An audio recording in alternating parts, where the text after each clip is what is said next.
বাংলাদেশের নারী সমাজ তাদের অধিকার থেকে বঞ্চিত হচ্ছে রাষ্ট্রের প্রশাসনিক দুর্বলতা এবং নারীবান্ধব নাগরিক মনোভাবের অভাবে। আর এ ব্যাপারে জামাত ইসলামীর ভাবনা এবং ভবিষ্যৎ পরিকল্পনা নিয়ে খোলামেলা আলোচনা করলেন সংগঠনটির মহিলা নেত্রীরা। বাংলাদেশে শারিয়া আইন আছে, শারিয়া আইন আছে আমাদের পার্সোনাল ফ্যামিলি লাইফকে ব্যাপারে ম্যাটারে, কিন্তু আমাদের দেশে শারিয়া আইন কি কমপ্লিট? এটা নিয়ে চিন্তা করেছেন? যেরকম ছেলেরা মেয়েদের চেয়ে বেশি সম্পত্তি পায়, হ্যাঁ, এটা কিন্তু আপনার 1400 বছর আগে যখন রসুল এটা করেছিলেন, সেটা কিন্তু একটা সোশ্যাল ইঞ্জিনিয়ারিং ছিল, যে আপনার ছেলেটার উপর কিন্তু দায়িত্ব দেয়, বাবা মার দায়িত্ব দেওয়া হয়। এবং আপনার মেয়েদেরও যেহেতু তারা হাফ প্রপার্টি দেয়, মেয়েদের কিন্তু বাপের বাড়িতে একটা রাইট থেকে যায় এবং ভাইয়ের বাড়িতেও একটা রাইট থেকে যায়। কিন্তু আমাদের এখানে কিন্তু ছেলেরা বাপমার দায়িত্বটা সেরকম ভাবে দিচ্ছে না, কিন্তু প্রপার্টিটা ডবল দিচ্ছে। তাহলে কি একটা আইন পাস করা উচিত নয়? যেহেতু তোমরা ডবল প্রপার্টি নিচ্ছ, তোমরা বাপ মাকে দেখতেই হবে, because you're taking the more than what your sister is getting. দ্বিতীয়ত আপনার শারিয়া আইনে যেটা আপনার কাবিন বলি আমরা, কাবিনটা তো মেয়েকে ঘরে নেওয়ার আগে তার হাতে দিতে হয়, সেটা তো দেয় না, তাই না? তো ওখানে একটা ঠকানো হয়। আর একটা আছে আপনার যে মেয়েদের আমরা যখন ঘরে যাই, আমরা সবকিছু দেখভাল আমার স্বামীর করার দায়িত্ব, আমি যেটা ইনকাম করবো সেটা আমার, কিন্তু তা কিন্তু নয়। আমাদের ইনকাম কিন্তু আমাদের সংসারেই খরচ করতে হয়। তো এই সমস্ত শারিয়া আইন আছে, এটা ঠিক আমাদের এখানে, কিন্তু এটাকে কমপ্লিট করে কিনা সেটা আপনারা একটু চিন্তা ভাবনা করেন। হাফ হার্টেড করে রাখলে পরে তো না এদিক না ওদিক। আর একটা প্রশ্ন হলো যে জামাত ইসলাম কি হুদুদ আইন ইন্ট্রোডিউস করার চেষ্টা করছে বাংলাদেশে? করবে কি করবে না, যেটা পাকিস্তানি করেছে? এটা একটু চিন্তা করে দেখে আমাদেরকে যদি জানান, আমরা ভোটার হিসেবে উপকৃত হব। জি, thank you madam, thank you madam. So এখানে আমি একটু ভূমিকা দিব এবং নূরুন্নেসা আপা ইনশাআল্লাহ কথা বলবেন। এখানে প্রথম কথা হচ্ছে, উত্তরাধিকার আইন থেকে শুরু করে আমরা এগুলোর ব্যাপারে একটা জায়গায় খুব স্ট্রংলি বলেছি, আপনারা দেখেছেন, আমরা অ্যাওয়ারনেস নিয়ে কাজ করব, কারণ laws are there, right, but the applications are not there. এই যে অর্ধেকটাও যে মেয়েদের পাওয়ার কথা, এই অর্ধেকটাই এখন পর্যন্ত এনশিওর করা যাচ্ছে না, রাইট?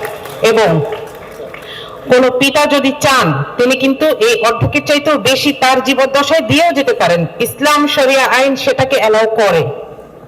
সেটা তো দূরের কথা, যেটুকু বাধ্যগত সেটুকুই আমাদের মেয়েরা বুঝে পাচ্ছেন না। জামাত ইসলামী এটার জন্য যে পলিসির যে জায়গাটা রেখেছে, সেটা হচ্ছে সোশ্যাল অ্যাওয়ারনেস থ্রু মসজিদ, থ্রু ওয়াজ মাহফিলস, and everything, every aspects could be possible. যে মানুষের মধ্যে এটার ব্যাপারে জানাশোনা এবং আইনের সঠিক প্রয়োগ। এটার জন্য আমরা বলেছি যে আমরা একটা ওয়ান স্টপ ক্রাইসিস সেন্টার করব, যেখানে এই সংক্রান্ত মামলাগুলোকেও অ্যাড্রেস করা হবে এবং র্যাপিড অ্যাকশনের জন্য অ্যাড্রেস করা হবে। আর আরেকটা ব্যাপারে কথা এসেছে, পলিটিক্যাল পার্টিসিপেশন দিয়ে। এখন একটা ব্যাপার হচ্ছে, দেখেন, গভর্নমেন্টে কিংবা পার্লামেন্টে কোনো নারী নাই তার মানে কি কোনো নারী বান্ধব আইন হবে না? Men are responsible, right? And women are also responsible. We are not against this participation, but we will be taking time, inshallah. তো এই কোশ্চেনের উত্তর দেওয়ার জন্য আমরা একটু নূরুন্নেসা সিদ্দিকা আপার কাছে যেতে চাই।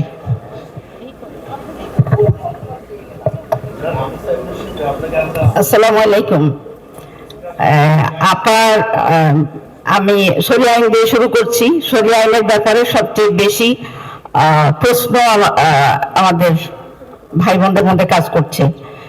আসলে দেশের যে প্রচলিত আইন, সে আইনটাকে মেনে চলার জন্যই আমরা কিন্তু প্রতিশ্রুতিবদ্ধ, এবং সে আইনটা যথাযথভাবে মেনে চলা, আইনের সুষ্ঠু প্রয়োগ করা এবং অপপ্রয়োগ না করা, এই বিষয়টাতে আমরা কমিটেড।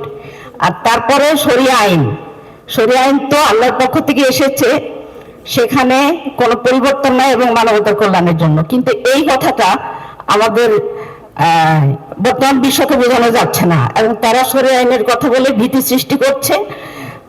যাতে করে ইসলামের বিরুদ্ধে মানুষ চলে যায়।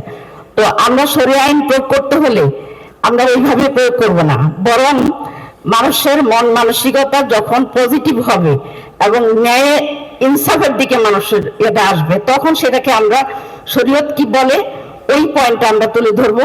এবং কনসেন্ট ছাড়া, আমাদের জনগণের কনসেন্ট ছাড়া আমরা কখনোই শরীয়তের কোনো বিধানকে বাস্তবায়ন করতে পারবো না। আমরা রাসূল সাল্লাল্লাহু আলাইহি ওয়াসাল্লামের জীবনও কিন্তু এটাই দেখি। মাক্কি জীবনে 13 বছর ইসলাম প্রচার হয়েছিল, কিন্তু তারপরেও সেখানে কিন্তু ইসলাম প্রতিষ্ঠা হয়নি। তার কারণ জনগণের সেখানে ছিল না, পার্টিসিপেশন ছিল না ফুললি। আর মদিনায় যাওয়ার পরে জনগণের পার্টিসিপেশন হয়েছে এবং আল্লাহ তাআলা একের পর এক বিভিন্ন আইনের দিয়েছেন, আয়াত নাজিল করেছেন। তো আমরা যারা ইসলামকে বিশ্বাস করি, ভালোবাসি, আমরা ওইভাবেই আল্লাহ তাআলা যেভাবে সুন্দর করে তার বিধানকে মানব জীবনে বাস্তবায়ন করা রাসূলকে শিখাই দিয়েছেন, আমরা সেই পথে আগাবো। সুতরাং এখানে কোনো চিন্তার কারণ নেই যে আমরা শরিয়া আইন প্রয়োগ করে একটা কিছু করে ফেলবো।